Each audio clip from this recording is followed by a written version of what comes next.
It's 1:45 a.m.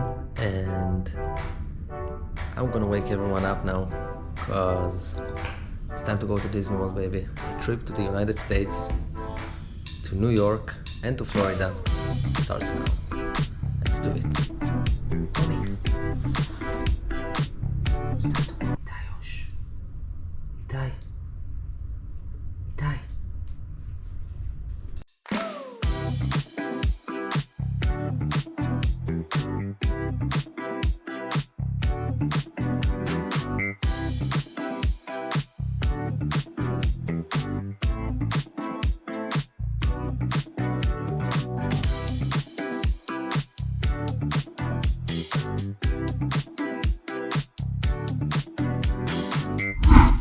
So first I'll mention our first and biggest mistake of this trip, overpacking.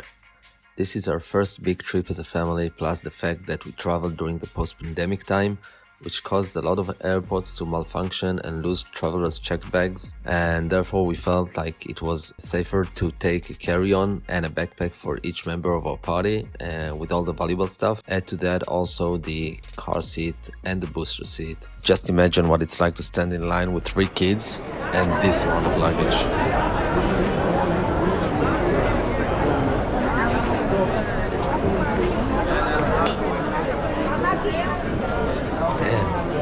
Long lines.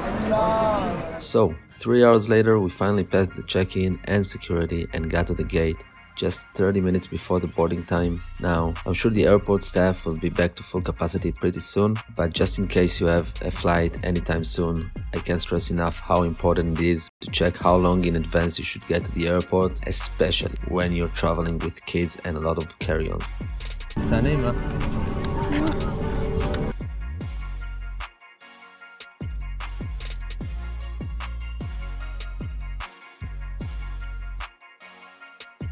Our flight from Israel to New York took about 13 hours, plus a 3-hour stop at Paris, so you can imagine it wasn't easy to keep the kids entertained for long, but as long as you remember to bring some entertainment to the flight, like iPads, some music, and headphones, and some coloring notebook maybe with colors, and hope the kids will finally fall asleep sometime during the flight. I mean, it's actually not too bad.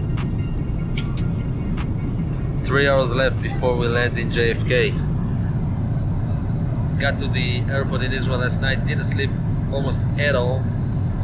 5 hours flight to Paris airport, Charles de Gaulle, and after 3 hours waiting in Charles de Gaulle, we got on our second flight from Paris to New York, and we're 5 hours in it already, and we're kind of close, but we're tired. Super tired. So after about 20 hours of airports and planes, we finally got to our destination, New York, New York.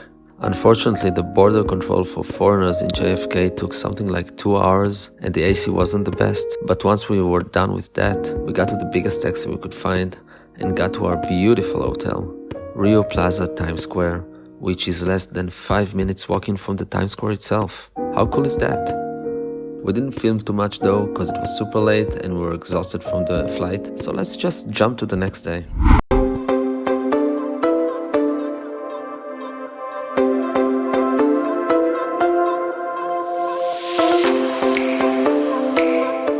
As I said, our hotel was so close to the Times Square and we loved it. So many restaurants and a unique vibe of the Times Square, just amazing. So our first day was mainly focused on recovering from the jet lag, honestly, and explore some of what the Times Square area has to offer. The first place we're going to visit is Alan's Stardust Diner.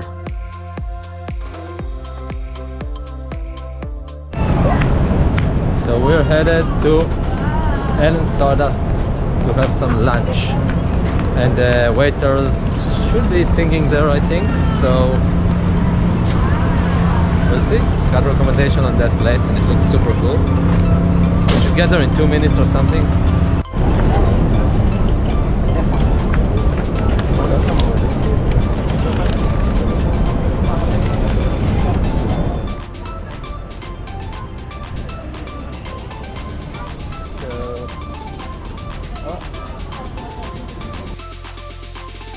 Well, like everything in New York, it has a pretty long line.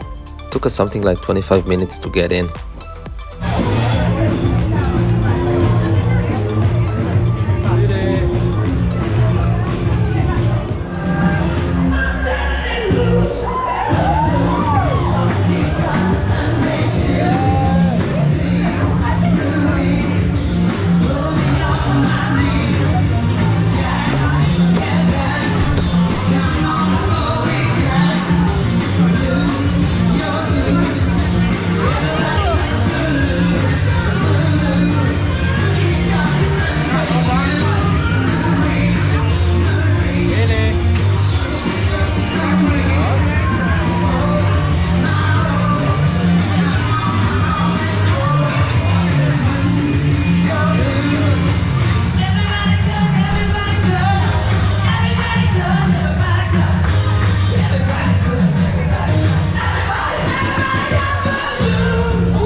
This place is amazing.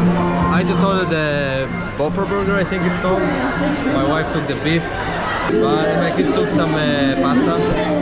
But the atmosphere here is amazing. All in all, a great experience. The food is nice, the vibe is super special, a great way to start our Manhattan week.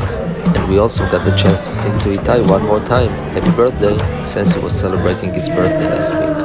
Happy birthday to you. Happy birthday, dear guys. Happy birthday to you.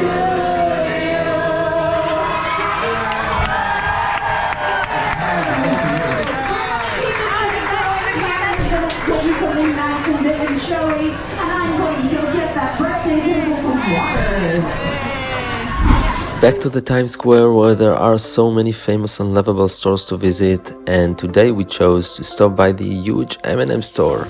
You can never go wrong with those M&M stores. This one has 3 floors of pure happiness, full with candies and M&M merchandise, and some fun little activities for the kids as well. A great place to be at any time without exception, always fun, and when it's the first time for your kids in this kind of store, it's even better. We also visited the Hershey Store, which was right under our hotel, but the camera battery was dead by then, so you'll have to count on me when I tell you it's an amazing place as well. That's a great opportunity to invite you to subscribe to our channel. If you like our videos, you can also hit the like button. And if you're into getting notified whenever we publish a new video, the bell button is the right button for you. That's it for the Midlife Traveler +3. Our first and chill day in Times Square area is over, and tomorrow we're gonna head downtown and visit some of the most famous places this city has to offer. See you then.